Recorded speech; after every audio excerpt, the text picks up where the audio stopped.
We are recording in progress. So we're very excited. I'm just going to take 30 seconds to do the hi, hello. If I was in the room, I'd be sharing a cup of tea with all of you, and I would be fighting you for the black and white cookie. But in any case, I'm Elise Ingber, Director of the Arts at Sid Jacobs and JCC. And I've had the pleasure of working with Jewish Book Council and these wonderful people from Temple Sinai, Adrian Rubin, the professional, and Rana Niederman, the most incredible lay leader, professional liaison, to bring you programs under the Linda and Gerald Marsden Partners with the Community Program. So tonight, we're thrilled to bring you the author of this incredible book, X Troop. We strongly encourage you to buy the book. We strongly encourage you to ask questions using the chat function. We want this to be as interactive as possible and for you to get out of this conference what you want, answers from Leah. So I'm going to pass this over now to my colleague, Rana Niederman, who's going to take the show away, and she, Adrian, and Leah will continue the program. Thank you all for joining us.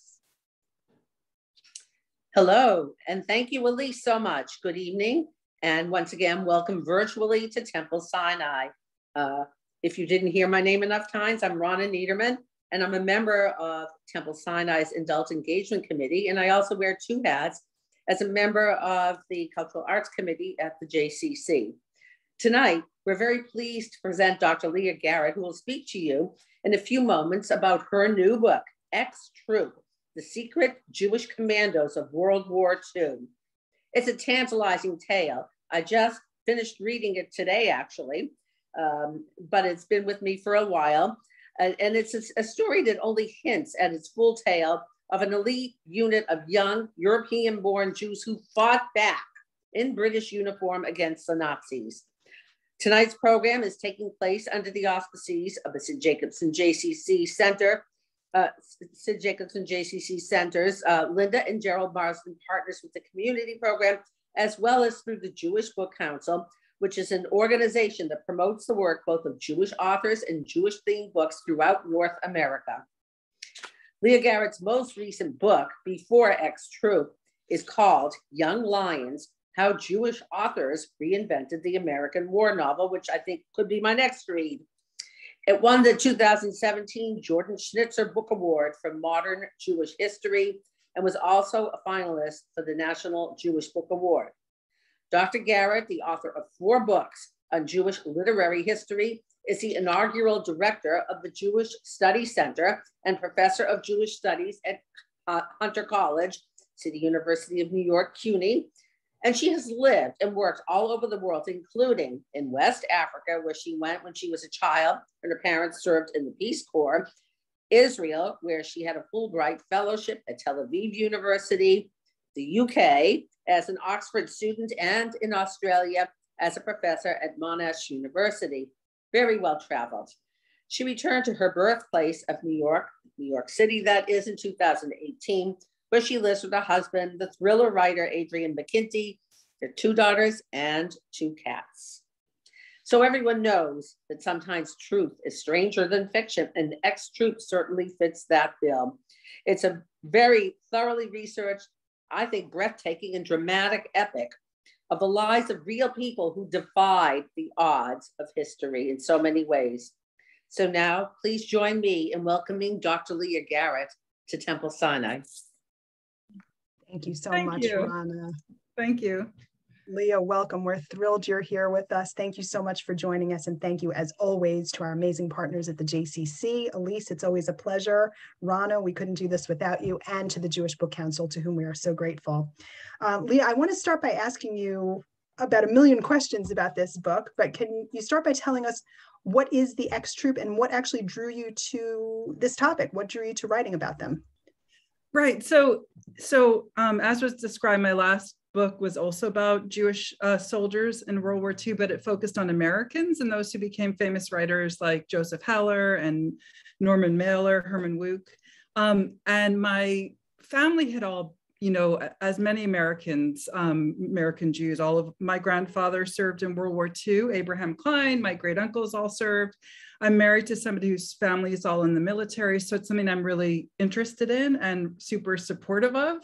And I felt that the time was right to write another book about World War II, particularly as a way to sort of, I guess, create a counter narrative to the predominant story we have of World War II, which is that Jews didn't fight back or that kindly Gentiles rescued them all. And I wanted to continue writing about Jews who rescued Jews and fought themselves, because I thought that story historically was underrepresented, and also the time called for that kind of narrative. So when I started writing the book, what I discovered when I was writing it, and I'll tell you now who the X-Troop were, was that in 1942, Winston Churchill with Lord Mountbatten were really struggling because the war was not going well for the British in 1942. The Germans were having win after win after win. And they decided that they had to do something pretty radical. And what they decided they would do was create this commando unit called Inter-Allied 10 Commando. And that would be comprised of a range of different commando units of men who had been refugees from their home countries because of the Nazis. So there would be a Polish troop, there would be a French troop, there would be a Danish troop. And as well, they decided that they would create a German-speaking troop. And the German-speaking troop would be called X-Troop or 3 Troop. Now, the idea with the German-speaking troop, however, was that they wouldn't publicly be called the German-speaking troop. They would be called the British troop, but they would look for German speakers. And so at this point in 1942, something like 85% of German refugees in the United Kingdom are Jewish. It's young Jewish men who are going to become the men who make up X-Troop or this commando unit. So and I'm sure we'll talk about how they found them and where they came from. But once they were selected for this top secret unit, they were given the order to do a number of extraordinary things. One of them was that, unlike standard commandos, these guys would be trained as commandos, which meant that they could land by land or by sea or by air. And they would immediately go Americans think of them as Green Berets, go and capture the enemy. So that would be their commando training. But because of their German language, they would also be trained in counterintelligence. So this was the great idea here.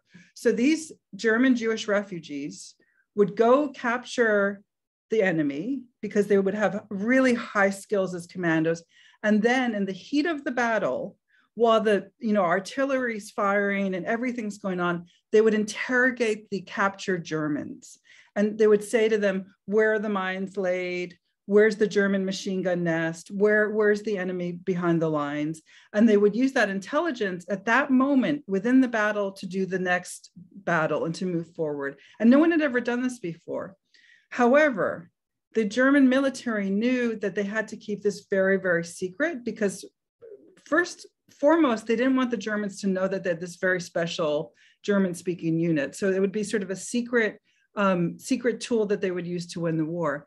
But the other thing that they knew was that if any of these guys were captured, that they would be killed immediately for a number of reasons. They would be killed as commandos because Hitler had done a commando edict to kill all commandos. So first of all, they have to pretend that they're not commandos, that they're just regular soldiers. They would be killed as Germans if it was discovered they're Germans because they're enemies, right? It's a German fighting the Germans, so the Germans will kill them. But most crucially, they're going to be killed as Jews. And any family they have in hiding, the Gestapo is going to root out. So as part of the creation of this unit, they decided this really unusual thing, which I'm sure we'll talk about and is part of the whole story of the X-Troop, which was that once the men were selected, they were given just a couple of minutes, each one of them, to come up with a fake British name, a fake British backstory about why they had a German accent. They were all given Church of England dog tags, which they meant that if they were killed in battle, they would be buried under a cross. And so they had to do this complete transformation and not let anyone know that they were Holocaust refugees, not know that they were Jewish. And then once they were used, they were sent into all of the most major European battles and ended up being this absolutely crucial force of Jewish soldiers who, as I argue in my book, were completely central to the British defeating the Germans. So we'll talk, I'm sure, in more detail, but they played the most important roles at D-Day, in the Battle of the Bulge, and the crossing of the Rhine, primarily because of three reasons. One is they have this German language, so they can kill and capture. They can capture the enemy, and they can interrogate him on there. Two, they're extraordinary because we'll talk about the training that they went through, I'm sure. Three, the most important reason why they were so extraordinary in battle was because all of them were burning with a personal desire to get this war over with so they could rescue family members and to get the enemy. So for every single ex-trooper, the war was completely personal, and they fought that way. They put their hands up for the most dangerous missions because, as I tell the story of a number of the men in the book, over and over again, these men, as they were fighting, were thinking, there was one guy I wrote about, Ron Gilbert, the whole time he's fighting, he knows his parents have been taken away, but he knows his sister's hiding somewhere in France. And so he's gonna do everything possible to get this war done so he can rescue his sister in France. And so with his story, when Paris is liberated, I tell the story of him getting a Jeep and finding his sister. And I have another reason to get the book is the photos are amazing, but I have an amazing photo of him once he finds his sister after liberation. So that's sort of a big broad sweep of who they were, but that gives you a little bit of a taste of it. Wonderful. Thank you, Leah. How did you first discover the story? And to tag on to that, how did they end up in the UK? So I discovered the story when I made the decision I wanted to write another book about Jewish soldiers in World War II, because I was still obsessed with World War II and Jewish soldiers. And also, just one other point about that, I also, as somebody who had read tons of books about World War II, I was getting pretty annoyed by the fact that the majority of them didn't talk about the Holocaust, or if they did, they talked about it in a minor key. And so I felt that what I wanted to do was write a really gripping narrative history about Jewish soldiers, in which you couldn't get away from the fact that the Holocaust is just as important and happening at the same time as World War II, if that makes sense. So I wanted to do a different type of military history of the war. So I knew I wanted to do that. And then I found this incredible story because I'd heard these rumors of these secret commandos. And once I discovered that nobody had written the book, I did find that there was like a chapter here in a book, or there was little bits and pieces about this story. So immediately what I did, and this was luckily before lockdown, was I managed to contact some of the children of the Commandos. And once I did that, it was immediately clear to me, and I felt incredibly lucky that there was all these families around the world, children of Commandos, who had huge amounts of art material from their dad's letters and photos and diaries and memoirs. And it was like they were waiting for somebody to knock on the door and say, hey, I'm going to write a book about the X-Troop. And so I started to reach out to the Commando kids, found a huge trove of material. And then I discovered this great thing about the British military, which was that they all kept these things called war diaries, which recorded all the battles. So I knew that the ex-troopers had done a bunch of interviews after the war. But the problem with interviews is you can't always trust them. And the great thing about writing this book was that there were all these British war diaries. So if I had an interview with an ex-trooper who talked about a battle in which he killed a bunch of Nazis or whatever it was on this general time frame with this commando unit, I could go to the war diary and double check it. And it was always right. They were always right in their memories. But I really wanted to make sure that when I kept hearing of their extraordinary heroism in battle, I could actually prove it at the same time with extra material. And then I also discovered while this was all going on that there were actually Commandos still alive when I was writing the book. So I actually got to interview Commandos from X-Troop to write the book. So amazing. It was incredible. That was just, the whole experience was incredible. So all of it happened really quickly. And again, very fortunately for me, it was all before lockdown. And I've told this story before, but I'm just going to tell you a quick story about how lucky I was. So when I went to the United States Holocaust Memorial Museum and the Imperial War Museum in London, all these other archival places, I went to this museum in Australia too, which we may get to that story as well.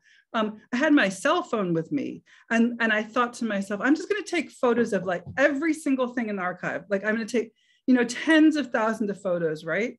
And the photos that I ended up using, many of them for the book, were the ones I took on my stupid phone, luckily before lockdown, because after lockdown, there was no way to get any of these pictures. So everything was lucky about this whole process. And they're the ones in the book, just these photos that I did right before lockdown, because you couldn't get into the archives after lockdown. So just one more point about that, and then I'll tell you about how they ended up. You asked how they ended up in the UK, so I'll jump over that. But when I was just now talking about all these different war diaries, I realized I forgot to tell you a really important part of this story, which was after they do their training, the British military realizes that these guys are incredible. They're smart, they're focused, they have amazing training, and they make the decision that they're going to do something with this unit they never did with any other commando unit, which was that rather than having them fight as their separate unit, as X troop, that would be too dangerous if there was like a shrapnel and it would wipe out half the troop.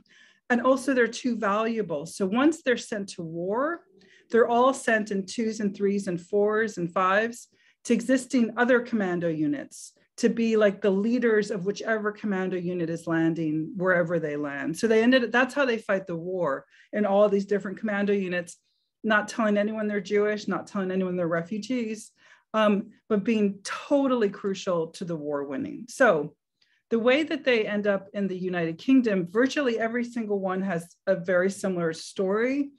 I'll give you an example of Colin Anson. He's totally typical for all of them. I focus in detail on 3 of the guys and have all their photos from childhood and stuff. So you hear their whole story even after the war. So he comes from like a very nice middle-class family in Germany. He doesn't know he's Jewish because often Austrian and German Jews with the rise of Nazism didn't tell their kids that they were Jewish because they were trying to protect them. His dad sits him down when he's like 12 and says, son, I need to tell you something. His dad tells him he's Jewish, and he said after the war in an interview that he did, he was completely shocked because when the Nazis were talking about these vermin, he suddenly realized they were talking about him. He didn't know that he was Jewish. Once he finds out he's Jewish, his dad becomes pretty political and speaks out against the Nazis. And he's taken away to Dachau concentration camp. And he dies within 2 weeks. So they probably killed him there. And Klaus's mother realizes that this is really dangerous for her son. So she did what most of the parents did of the guys who become ex-troopers. She puts them on a train. And there's 2 types of trains that are going to the United Kingdom at this point. Either you can go on a transit visa. So a bunch of the guys come on transit visas by themselves as teenagers, or they get sent on the Kindertransport, which the Quakers are running to get Jewish kids out. Because as we know, there was no one was taking Jews. Nobody wanted these people. But fortunately, the British had 2 different transit programs, 2 different visa programs for Jewish kids. So he and all the others end up in the United Kingdom, almost every single one by themselves. Parents are back over there. And at first they're taken good care of by different communities.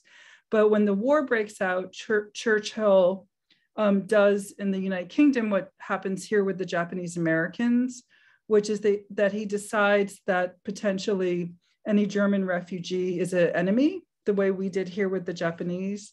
And what Americans don't realize, though, is that they decided to interview all the German refugees and lock up all the most dangerous ones, which are all single young men, and 85% of them are Jewish. So basically, the entire German Jewish refugee community of young men gets locked up and gets put in internment camps, which are terrible.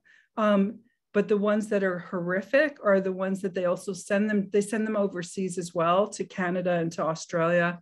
And those are absolutely horrific.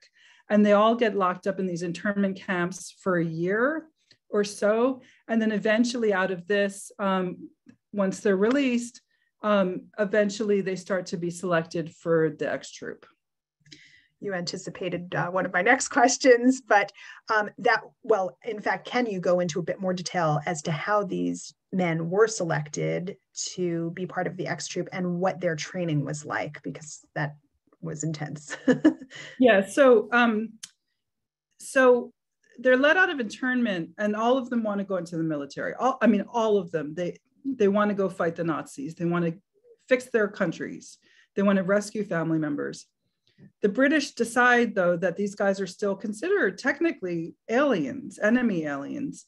So they don't allow them into the military. They put them all in something called the Pioneer Corps, which is a non-combat corps. It's like building roads and bridges and stuff like that. They don't get weapons.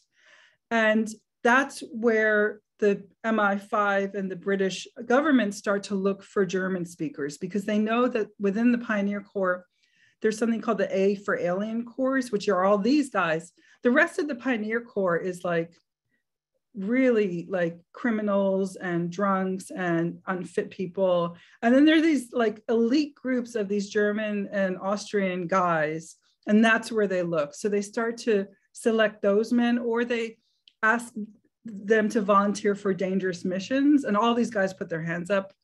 And then they send a couple hundred of them to London and start to interview them, really detailed interviews. Again, looking for a burning passion. That's the big thing, a burning passion to get at the Nazis, which of course all these Jewish guys want to do. And they want physically strong men. So they're looking at the men who win running competitions and stuff like that. And they want really intelligent men. So they want the best of the best. And so of the hundreds that they interviewed, they end up picking about 87 of them to go do training in Wales. And then I can talk about the training's crazy please, if you would, we'd love to hear more. Yeah, the chapter on the training was the funnest one I could write, because it was such a crazy story, because these guys are like all from these like cultured middle-class Jewish families. And suddenly they're sent to this tiny village in Wales. They're given a few bucks and told, go find a local family to live with. So they're all living with local Welsh, extremely rural villagers, eating whatever Welsh food is, not letting anyone know that they're Jewish. And even they all have fake names that they keep forgetting their fake names, because they've all picked extremely generic names: Fred Gray, John Gray, Peter Tom, whatever it is. Which also made researching it interesting if you tried to research them, because it'd be like 6 million John Grays. And they're living with these Welsh locals, and then they're being sent to do this incredibly intense commando training, like jumping out of airplanes, running up hills with Tommy guns, blowing up things, taking apart bombs, rappelling down mountains. So they're doing all the commando stuff. They're also doing all the counterintelligence training, being sent to Cambridge and Oxford to learn how to do interrogations and all this kind of stuff. And all the same time, they're living with Welsh villagers. I tell this story in the book about, and this was one of the guys who was still alive when I wrote the book, Paul Streeton, who became a very famous economist after the war. And I write this little bit about him. So he comes from this socialist Jewish family from Vienna, like literally socialist activists. He trains with like all the greats. He goes to university with all the greatest minds in Vienna at this point. And he's incredibly smart, thoughtful, knows all about monetary stuff. He's going to, after the war, become a very famous economist, who's, I'm sure people in the audience have heard of him. And so he's sent to this Welsh village, like all these guys are, and they say, and the villagers know something's up. They joked among themselves after the war that they would always say to these guys, where are you from? They'd say, we are English. And they all knew that there was something weird about these guys. So they asked Paul if he wants to do a debate in the town hall with this local writer who's like a popular writer. And it's on something like, is socialism good for the state? And he just completely destroys her. And she has no idea what hit her, this very intellectual Viennese. And that's the story. That's exactly what it was like when they were there. And one of the people who was with them was Miriam Rothschild, who was married to one of them, who becomes a very famous scientist after the war. And Miriam said, she said that in this interview about the X Troop, unlike all typical soldiers, these guys, when you hung out with them, they would be talking about Schopenhauer. So they were completely different.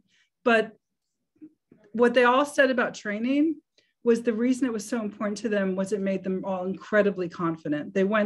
Peter Masters, one I wrote about, said, like, before the training, I wasn't trusted to hold anything more dangerous than a pair of scissors.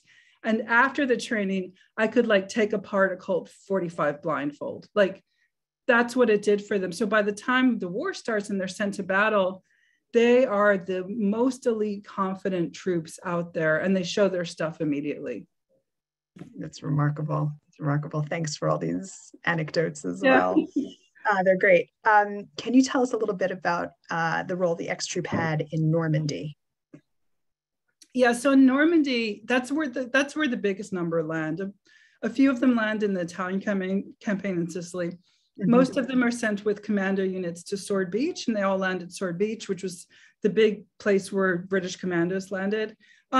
So I'll just tell you one very typical story, because it sort of shows all the different things that the way that they're counterintelligence and commandos. So one of the men I write about, Montfort Gons, who has a hugely extraordinary story in the book, and I hope people will read it to see what he ends up doing in the war. But he comes from an Orthodox Jewish family in Borken, Germany, and he is a really strong, smart man. He stands out from all these guys who are already standouts. And so I think he's sent to land with 41 Commando with a couple of other ex-troopers, and then the rest of 41 Commando, who just know that these guys have been stuck with them right before landing. They haven't trained with them, and that they have German. So they don't know the story. And so when they land at Sword Beach, those who know the history of Sword Beach is timing's everything. And they unfortunately land sort of in the later time, which is when the carnage is really happening. So when they land, he has been told over and over in his training, get off the beach, which is, we all know, is really crucial. Like at Omaha Beach, what happened to the Americans was they weren't able to get off the beach quickly enough. So he lands with his group of 41 Commando. He's an ex-trooper. There's a couple of other ex-troopers with him.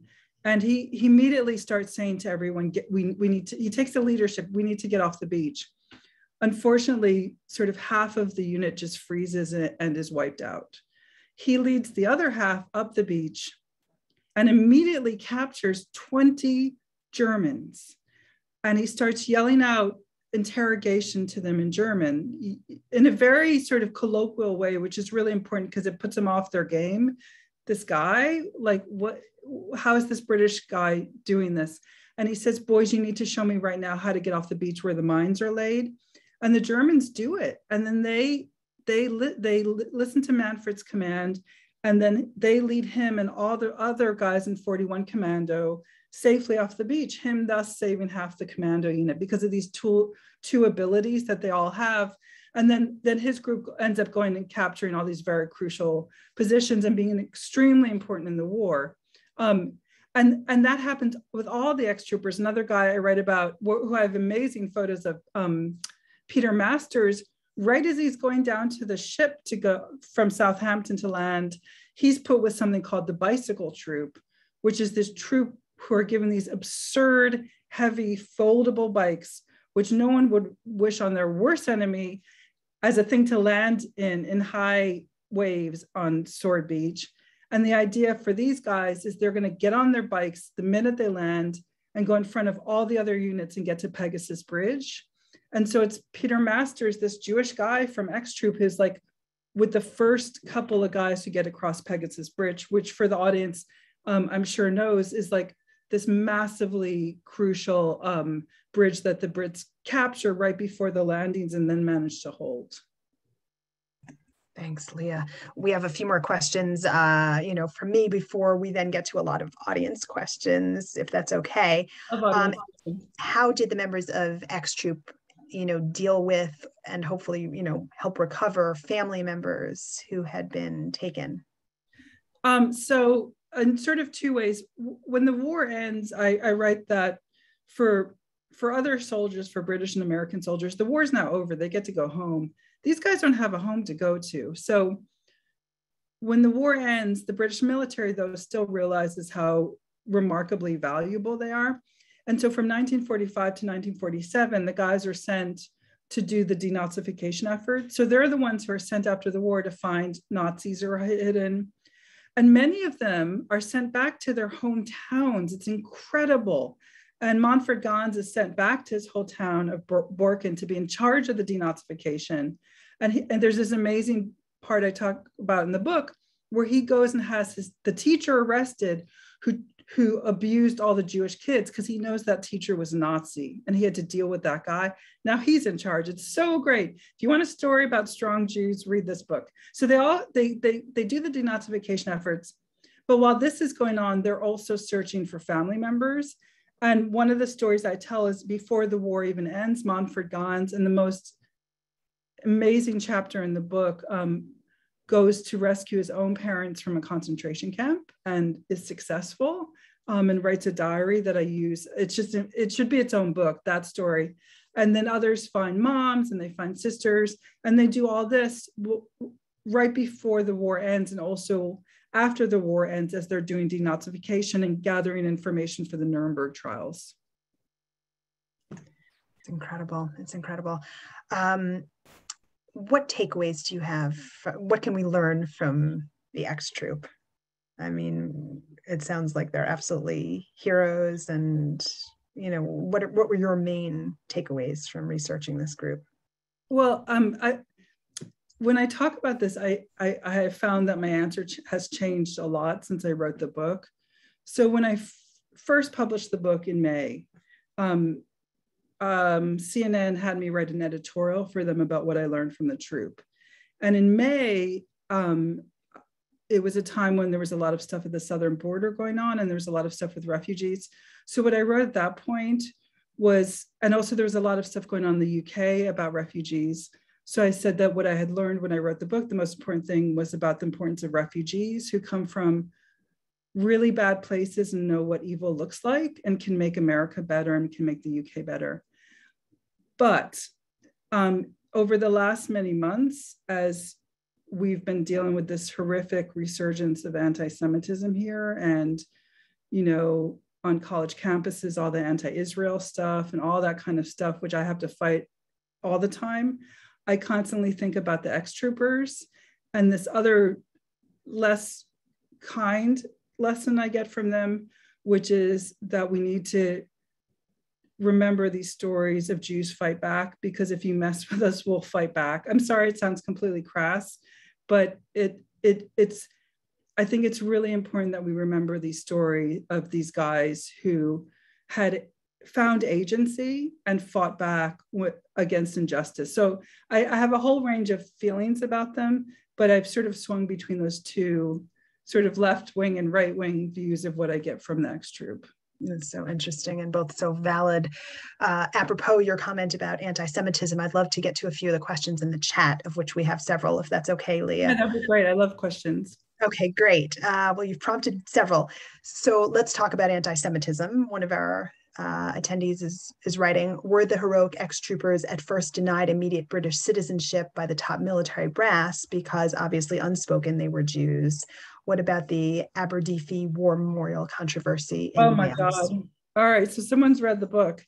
So yes, after the war ends, Inter-Allied 10 Commando, the units that are Polish and French get naturalized. The X-Troop, which is German Jews, does not get naturalized for 2 years, even though the Polish guys and the French guys are they're out of the military. The X-Troop doesn't, it has to stay in the military till 1947. So they're still in the military and they're not getting their naturalization. I did a deep dive to try and figure out the cause of this. And as I have said, particularly to British audiences when I talk about this, is that anti-Semitism, it's so much simpler somehow than we often think it is. The case with the X-Troop was simply that there was a bureaucrat in the War Office who would not naturalize them. All of the commando heads and all the leaders of the commando units wanted them naturalized, but there was one guy who wasn't going to do it. And I'm convinced he was just a complete anti-Semite and he had a position of power and he wasn't going to do it. Finally, he's overridden after 2 years and then they get naturalized. The memorial is a really dark story because in 1990, they decided to create a memorial to the ex-troop in Aberdyfi, which the question mentioned. It's a beautiful, I have a photo of it in the book. It's a black slate memorial, doesn't say Jewish. The town did its own plaque to the three-troop ex-troop on a seawall, doesn't say Jewish. They put out a brochure to the ex-troop, doesn't say Jewish. There's an archivist in the UK has been fighting them for 20 years.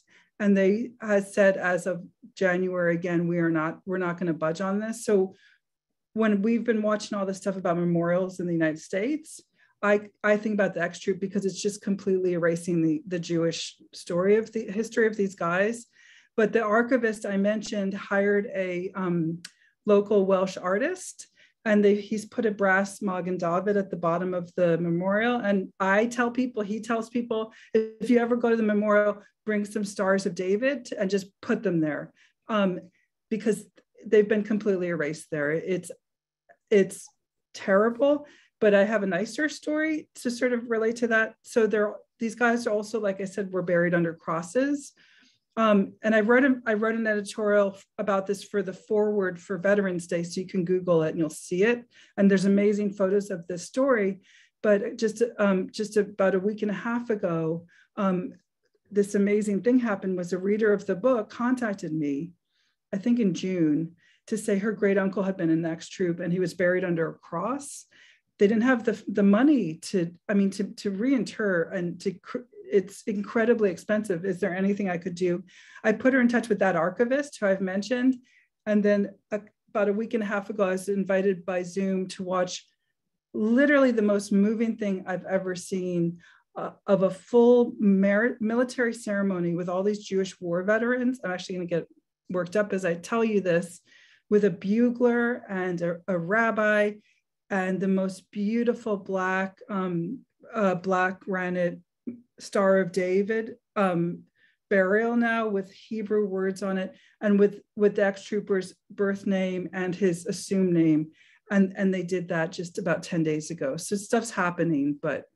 How beautiful and how emotional, I'm sure. It sounds emotional and I wasn't even present. I was crying the whole time. My kids came in and I was like, come on, happy crying, but crying. Yeah. It was so incredible. And it was so quick after the book came out. I just couldn't believe it had happened so fast. So it's remarkable, remarkable. Question from someone in the audience. How would you compare the experience of those in ex-troop to the German Jewish refugees who fought with the US Army, as told in the book, Sons and Soldiers? So that's a question about the Ritchie boys. So yeah, somebody else said, did any of the ex-troop members go on to fight the British in the, sorry, that's a different one. Would you consider the ex-troop to be compared to the Ritchie boys in the US? No, unfortunately, I would. The Ritchie boys were similar to the ex-troop in that they were also German speakers and they were doing the counterintelligence, but they weren't doing the commando. They weren't capturing and killing the enemy. The ex-troop was different because they were capturing and killing the enemy, and they're doing the interrogation. So they're doing what the Ritchie boys, that half, the interrogation, but they're also doing the other half of capturing and killing the enemy. Does that make sense? So the Ritchie boys are the much more traditional way that usually it works, which is people are captured, they're brought back, they're interrogated, then you get the intelligence for the next day's battles. These guys were capturing the people that they're going to interrogate for information for that moment. Like I told you with the Mountford Gaunt story. Right. Thank you. Another question, did any of the ex-troop members go on to fight the British in the Israeli War of Independence? No, there was no connection with that I could find. Most of these guys, it was really interesting after the war. Most of them, it was sort of like this terrible thing that the Nazis did was this pause. And so like Peter Masters, before the war, he comes from Vienna and he wants to be an artist. He goes through the war, he becomes a really amazing commander, the one who landed with the bicycle troop. War ends, he has to do the extra 2 years to do the denazification. Then he goes back to become an artist. He gets a Fulbright to Yale. He comes to America, becomes an artist. Mountford Gaunt, that Orthodox Jewish kid, when he was a kid, he was obsessed with chemistry and science. He does incredible service. He interrogates high-ranking Nazis during denazification. War ends. He goes to graduate school at MIT to do chemical studies. Paul Streeton, so what happens after the war is these guys get such a sense of fulfillment and agency that they go on to live like their best lives, if that makes sense. And most of them don't stay in the military. A couple stay in the British military, but most of them just want to return to that life that they originally wanted to have. Right. And you had said many of them came from highly educated families and backgrounds. So it's in a sense returning to that as well, you know, their origins in that. But a lot of them, I mean, I haven't talked about this, but for most of those who stay in the UK, and for most of them, they keep their fake British names. And for many of those in the UK, they don't tell their kids about that they're Jewish, and the kids only find out when they're teenagers. So when I was actually writing the book and interviewing all the Commando kids, when the book came out, I kept getting phone calls and very emotional emails from Commando kids saying, you told me all this stuff about my dad that I never knew, which is stuff I found in the war diaries, I found in interviews they had done that the kids weren't aware of. So a lot of them kind of kept that persona after the war, particularly those who stay in the UK. Those who come to America seem to have felt much freer to return to their Jewish selves and to raise their kids Jewish. It was actually very stark. Like the ones in the UK raised their kids Church of England, the ones who come here raised their kids Jewish, like almost to a man, actually. Very interesting. Very interesting. How have your students at Hunter responded to the book? Oh, what a nice question. I have never gotten that question before. I was talking about it far too much when I was teaching my classes, so they knew about it. I taught this class on Jewish literature last semester, you know, and all the stuff was happening with Gaza, and there was all that anti-Israeli stuff. So I was talking about like the ex-trooper and that kind of stuff, but I haven't formally taught it. But next semester, I'm teaching a class on Jewish soldiers. So I'm going to formally teach it next semester, but they knew all about it. I drove them crazy with it, but it was the same idea that I'm telling the audience today about sort of how important these histories are, particularly neglected histories, the stuff we don't know about. Can we audit your class next semester? The 35 of us on here. Is there any chance that the book may be adapted into a film? I just got I get a lot of emails about this, and we're waiting to see what's going to pan out. I have to say though, that the ex-troop story so much goes against the standard Hollywood narrative about Jews and the Holocaust, like Schindler's List, like the Gentile saves the Jew. There's no stories except for the Tarantino's revenge fantasy of Jews fighting back, which is actually the real story. So I think it will be harder to happen than I want it to be, because it just challenges that trope about sort of weak, passive Jews. But that's actually why I think it's so important that it needs to get made, if that makes sense. It does. It goes against the sort of archetype exactly. And stereotype. Are you able to tell us and willing to share with us a little bit of what you plan to work on next, or maybe already are in the midst of working on next? I am. I'm really excited about the next book. I am still obsessed with tough Jews. So this is going to go even further down this road. I discovered that people have written a little bit about this, but there's been no big book about this, that both in the United Kingdom and in the United States in the 30s and the 40s, when fascism was rising, like here we had the Bundists and there we had the black shirts with Mosley's party and fascism on the streets, that this coalition, sorry to say this audience, but of Jewish gangsters like Bugsy Siegel and Meyer Lansky and Mickey Cohen, and in the UK, Jack Spot, all were pummeling the heck out of fascists on the streets of London and New York. So I want to write a book about this, about how these Jewish guys sort of made the public too scared to go to the Nazi rallies and really fought back on the streets with weapons. So that's what I'm going to write about. So. Can we already invite you to come back and talk to us when the next one comes out? Because we would love that. That sounds fantastic. Yeah, I mean, it's funny, like I've been reading all these history books about Jewish gangsters, and like if anyone wanted to write about Jewish gangsters 20 years ago, sort of the established Jewish community was like, no, we don't do that stuff. But now I think we actually need to hear this stuff, in my opinion. So. No, absolutely. Well, Leah, we are so honored to have you here with us tonight. It's been fantastic hearing you talk about X-Troop, and we wish you every continued success with the book, and encourage all of our attendees to buy and read the book if you haven't already done so. And please truly do come back and talk to us when the next one comes out, because it sounds fabulous already. And I want to thank all of our Temple Sinai folks and all of our JCC folks for being here in attendance. And Elise, thank you as always for your partnership with the Sid Jacobson JCC. Rana, literally could not do this without you. So thank you so much for all that you do for us at Temple Sinai. And our thanks again to the Jewish Book Council. And we hope to see everyone soon. And thank you so much, everybody. Thank you. And feel free to email me. And thank you so much for hosting me. Thank you for joining us. It's been a true pleasure. Thank you so much. Good night, everyone. Thank you so much, Leah. Thank you. Thank you. Bye-bye now. Good night, all.